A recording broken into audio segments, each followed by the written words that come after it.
এখন থেকে প্রায় 500 বছর আগে এই মসজিদের উৎপত্তি। লোকমুখে শোনা যায় নাকি আজ থেকে 500 বছর আগে এই মসজিদ গাইভাবে এখানে উঠেছে। আর এটার অবস্থান হচ্ছে সোনারগাঁও উপজেলার গোয়ালদি গ্রাম। আজকে আপনাদের দেখাবো এই মসজিদের সব কিছু। এটা হচ্ছে মসজিদের সামনের অংশ। এই মসজিদে প্রবেশ করার জন্য 3টি দরজা রয়েছে। এটা হচ্ছে মসজিদের সামনের অংশ। গোয়ালদি গায়েবী জামে মসজিদটি বাংলাদেশের রাজধানী ঢাকা শহরের নিকটবর্তী নারায়ণগঞ্জ জেলার সোনারগাঁয়ে অবস্থিত। মসজিদটি 1 গম্বুজ বিশিষ্ট।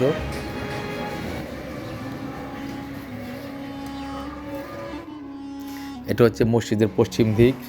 3টি মেহরাব রয়েছে মসজিদের, 1 গম্বুজ এবং 3টি মেহরাব।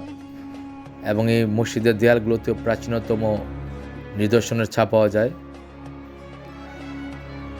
বাংলাদেশ সরকার 1975 সালে এই মসজিদটি রক্ষণাবেক্ষণের দায়িত্ব নেয়।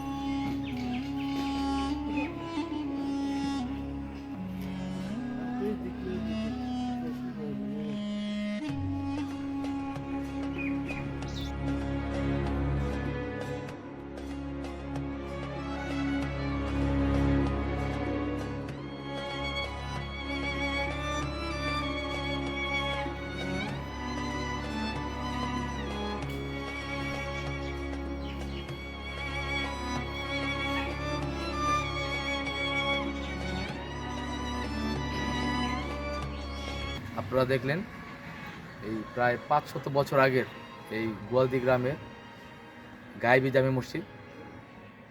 আপনারা ভালো থাকবেন। নতুন কোনো ভিডিও নিয়ে আবার হাজির হবো ইনশাআল্লাহ। আসসালামু আলাইকুম।